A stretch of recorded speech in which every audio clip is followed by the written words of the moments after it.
कलयुग में सबसे चर्चित, प्रभावशाली तथा शीघ्र फल प्रदान कर देने वाले देवता हनुमान जी महाराज माने जाते हैं।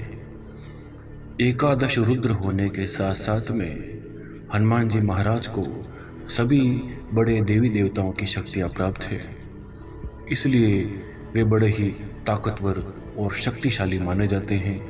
और हनुमान जी की आराधना करने में हमें नियमों का पालन करना जरूरी होता है, क्योंकि अगर नियम और संयम में किसी प्रकार की कोई गलती त्रुटि होती है तो हनुमान जी महाराज रुष्ट होकर के दंड भी दे देते हैं। इसलिए हनुमान जी की आराधना करने में किसी भी प्रकार का दुर्व्यसन नहीं होना चाहिए। हनुमान जी महाराज के अनेक रूप हैं, उनमें से एक उनका जो रूप है जिसे कि वज्र रूप माना जाता है, जिसका सीधा संबंध बजरंग बाण का माना गया है। बजरंगबली हनुमान जी को प्रसन्न करने के लिए बजरंग बाण का अवश्य पाठ करना चाहिए। विपत्ति चाहे कैसे भी हो, शत्रु चाहे कैसे भी हो, चाहे एक हो या अनेक हो, मगर जो साधक नित्य प्रतिदिन बजरंग बाण का पाठ करता है उसका कोई अहित नहीं हो सकता है। मगर इसके दौरान जो व्यक्ति बजरंग बाण के एक से अधिक पाठ करता है, चाहे वह मंगलवार या शनिवार को करता है, चाहे वह नित्य प्रतिदिन करता है, तो उसके कुछ अलग ही लाभ बताए गए हैं। सबसे पहले आज आप जान लीजिए कि हनुमान जी की पूजा की विधि क्या होती है। देखिए, अपने इष्ट कार्य की सिद्धि के लिए मंगलवार का दिन चुनना चाहिए। हनुमान जी का चित्र, एक अच्छी तस्वीर आपके सामने हो। यदि घर के आसपास मंदिर है तो अति उत्तम माना जाता है। बैठने के लिए कुशा का आसन प्रयोग करें। अगर कुशा का आसन नहीं बन पड़े तो ऊनी आसन प्रयोग कर सकते हैं।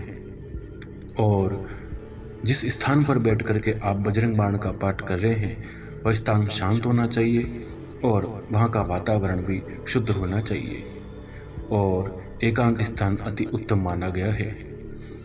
और इसके साथ साथ सिंदूर, चमेली का तेल, लाल पुष्प, लाल कनेर के पुष्प, लाल वस्त्र, लाल कपड़ा, यह हनुमान जी को अत्यंत प्रिय है, तो ये हमेशा हर मंगलवार को अपने साथ रखें। और इसके अलावा गूगल की धूप हनुमान जी महाराज को अति प्रिय है। जो गूगल की धूप होती है वह बाजार में पुरानी किराने की दुकान पर अवश्य ही आपको प्राप्त हो जाती है, जो कि गोंद के दानों के बराबर दिखने वाली होती है। उसको गाय के उपले या किसी कोयले के अंगारे के ऊपर रखकर उसका धुआं किया जा सकता है, जिससे कि वातावरण शुद्ध होता है, क्योंकि किसी भी पूजा पाठ में धूप का होना आवश्यक होता है। इसलिए गूगल की धूप आप अगर कर सकें तो करें, अन्यथा चमेली के तेल का दीपक जला दीजिए। तत्पश्चात आप हनुमान जी महाराज का आवाहन करें, जो कि इस प्रकार है। ओम अतुलित बलधामम हैमशैलाबदेहम धनुर्वनकृशानम ज्ञाननामं ग्रगण्यम सकल गुण निधानम वानराणामधीशम रघुपति प्रिय भक्तम वातजातम नमामि। तत्पश्चात आप बजरंग बाण का पाठ आरंभ करें और कम से कम 11 पाठ आप करें। शुरुआती दिनों में साधक 2, 3, 5 करके इस प्रकार से नित्य प्रतिदिन पाठ की संख्या बढ़ा करके उसे 11 तक पहुंचा देना चाहिए। और इस प्रकार से यदि आप 11 पाठ करेंगे तो जिन भी शत्रुओं और विरोधियों के द्वारा आप प्रताड़ित और परेशान हैं तो अवश्य ही आपको लाभ प्राप्त होगा और उनसे छुटकारा प्राप्त होगा। और बजरंग बाण का नियमित पाठ करने से आत्मविश्वास और साहस में भी वृद्धि होती है। इसके अलावा जो हृदय रोगी होते हैं उनको भी बजरंग बाण का पाठ करना चाहिए। जो स्वास्थ्य से कमज़ोर है, जिनको बीपी की परेशानी है, घबराहट की चिंता की परेशानी है, उनको भी सायंकाल में बजरंग बाण का अवश्य ही 7, 5 या 11 पाठ अवश्य करना चाहिए। इसके अलावा जिनको बच्चों को रात्रि काल में भय लगता है, नींद में बुरे स्वप्न आते हैं या किसी प्रकार के रास्ते का भय रहता है या चोर भय रहता है, तो उनको भी बजरंग बाण का पाठ अवश्य ही करना चाहिए।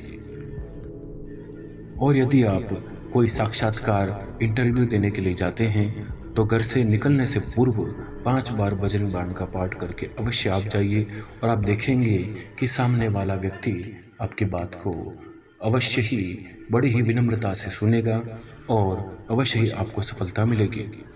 और निरंतर लगातार बजरंग बाण का पाठ जैसे जैसे व्यक्ति करता जाता है, जैसे जैसे अगर उसका कोई व्यवसाय है, रोजगार है, तो उसमें उसको फायदा मिलता है।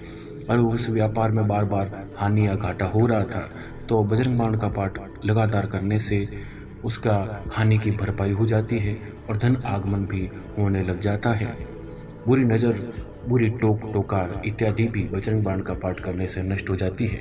इसलिए बजरंग बाण को बड़ा ही महत्वपूर्ण माना गया है।